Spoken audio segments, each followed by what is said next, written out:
So this is going to be a bit philosophical, a bit spiritual, and then we're going to do a little meditation practice and then get into some other philosophical spiritual bits. Hopefully that'll help you choose to keep that meditation or another kind of meditation practice going for a while. So this is a Chinese character. It's for the sound sheng. You can say it if you like. Sheng. It's the first tone, a little singy.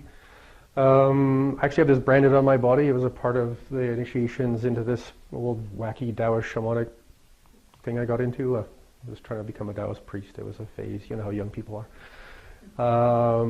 But there's a really deep teaching on this character from that tradition of Daoism, and the teaching is called Chong Zu Zhi Dao, which means the way of enough. Unlike a lot of traditions where, you're got to get to heaven, avoid the hell, or you're trying to be enlightened, or, all this sort of rat racy stuff, Daoism's thing is, can you just find flow and enough?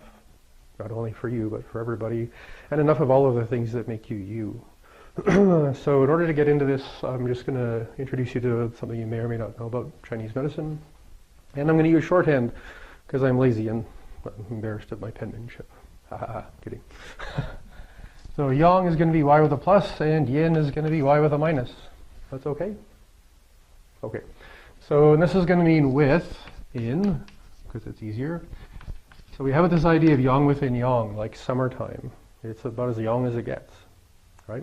And down here, you're going to see yin within yin, which would be like winter, and a lot of other things we're going to get into. And then we have yin within yang. Anybody got a sense of what that season might be? Well, there's only two left, right? So 50-50. So the reason why it would be autumn is that it's the yin replacing what is yang, right? So if you ever see the Taiji diagram, or what do people call that thing with the two fishes swimming with the white and black thing? Okay, cool. I'm just thinking, what do people actually call that? It's called the Taiji, the big pivot. And then you would have what we would call yang within yin, which is only really left to be spring, because you're starting from the winter and you're introducing the yang that's going to come and grow through it and replace it. So it's just to give you those senses of terminology, because different parts of this character relate to these attributes. And when you're getting into Chinese medicine, yin-yang is very, very simple, but the interaction of the yin within yang, or the yang within yin and things, is really what you're working with, because that's the present force of change, or present direction of illness. Right? So it's all about how things are changing into each other, not how things are static. And even in their most static place, they're inevitably going to transform into the next thing anyway. So, here we go. We're going to start down here. So if I was to look at this part of the character, that's just a description of the horizon, which is only possible because of the land. Right? So everything that relates to that relates to the yin within yin, and that would be the soil of life, the most stable, material-based part of life. In the sense of our bodies, if you don't have enough nutrients and enough water, it's not going to work. So it's all about the things that are relatively solid, right? So if you think about, just in the sense of general health, things like sleep, like proper hydration, like proper nutrition, like proper rest, and we've already talked about how rest and sleep aren't really the same. So if you have enough of those things, and again, this is about the way of enough, then you could put a little check here. Yeah, definitely have enough of those things. Do I need more? Do I need less? One way to find out. Play around with it a little bit. So from here grows this little stalk, which is considered to be the yang within yin, and this has mostly to do with the idea of growth and purpose. So often in the Chinese terminology, what we call 5 elements, this is often translated as wood. But it really is, when you look at the Chinese character, it's about plants growing towards the sun. Why everything gets translated into nouns is because English is just a little OCD about stuff, right? So when you're looking at the energy of this, the question we ask ourselves, or are asked to consider, is, do you have enough goals, enough purpose, enough passion, enough direction? Because if you're not going somewhere in a direction with purpose, you're basically stagnant, and that doesn't work so well with life. You could also ask the question the other way, especially in this part of the world. So you seem to have a lot of goals, maybe a little bit too many in the sense of enough. And if you take a tree or anything that grows way, way too fast towards the sun, at a certain point, its yin within yin, deeper rooted nature is not going to work. So this is again why we try and bring this to people's attention, because it's all about enough, right? And this culture is really not happy with enough, right? It's better, more, now, yeah. So something else to say, yeah, I really clearly do within, oops, that did that backwards. Oh, that's right. Just to really ask yourself, does that feel true to me? Am I really moving in the direction I want to go? If you are, yay. Okay, next thing would be implied. Just in case it's not part of the Chinese character, but these little guys sticking out here are branches, and branches are covered in leaves, so that they can receive the yin from yang, right? So this relates to fall, which relates to gathering, but in the context of life, it really relates to, can you, what's the word? Can you receive what you need from others? In the sense of, if I was to say, and I've known Alon a very long time, I could say, I love you, Alon. You're a very, amazing person that I've known for 20 odd years now. John, I've known you for a long time. Ananda, we're good friends. So there's a sense of when people say things or express things that are strong feelings or, very generous feelings, the question we want to ask ourselves is, did I receive that? Did I actually take a moment and go, wow, that was like this big, affection moving through all of my meridians, all of myself, changing fundamentally me forever, because this person just gave me this love. And this is harder for men than women, but it's not easy for anybody in this part of the world, because for us it's a quick checklist thing. Oh, thanks, you said the thing you're supposed to say, How many times do you walk by people on the street, hey, how's it going? And you didn't actually want to know because you're late for your coffee or something, and off we go.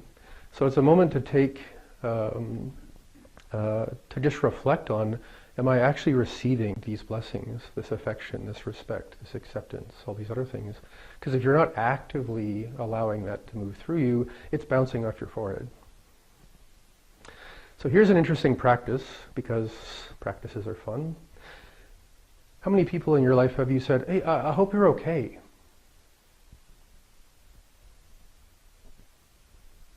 I asked that as a question, right? How many people you've said that to?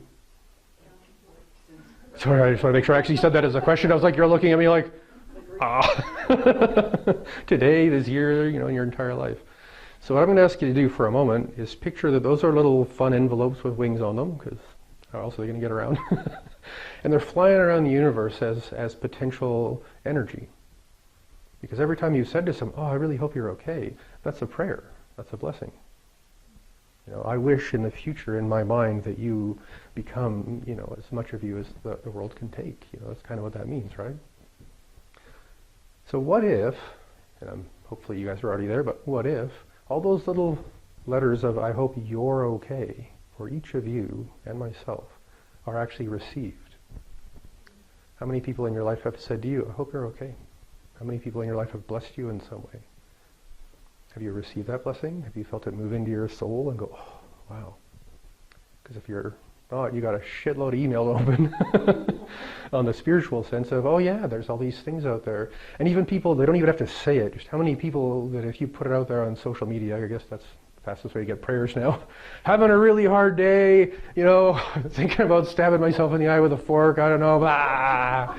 Then you're going to get, when I do anything like that, it's about 115 is the average number of distinct people that say something really, really nice about whatever it is I'm trying to feel really, really nice about. And I actually sit there and go, oh yeah, thanks, this person. And my thanks is receiving it, right? Because that's what this is really about. But we forget to exchange energy sometimes.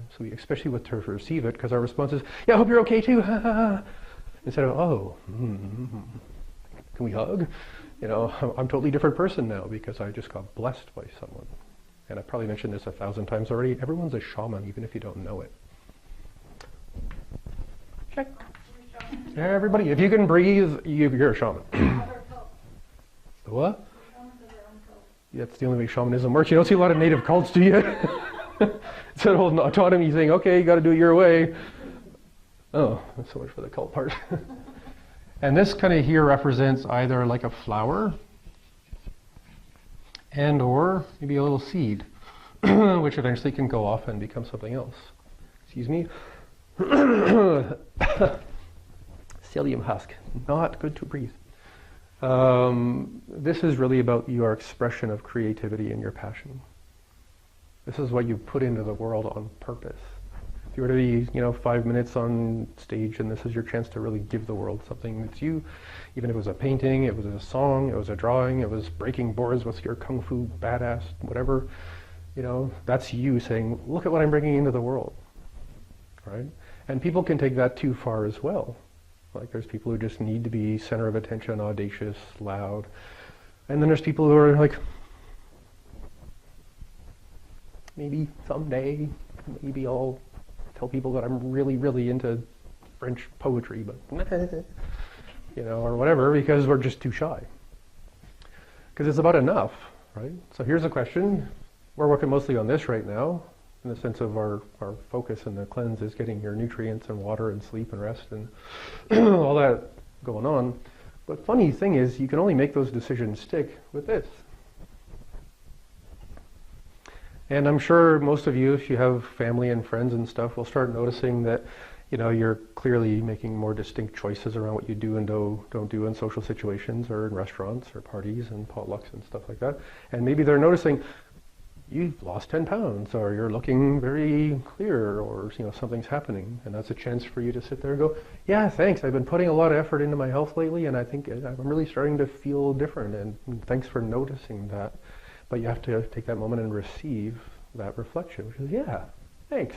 And keep that going, and hopefully that's going to compel you to go home and make a really amazingly gorgeous meal for yourself and anybody else you can rail into eating your great food, because that's how this works.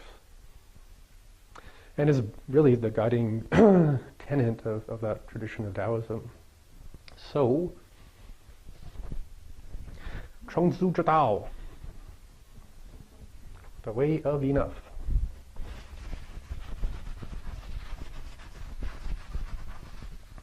Thoughts, questions, reflections, really bad jokes? The what?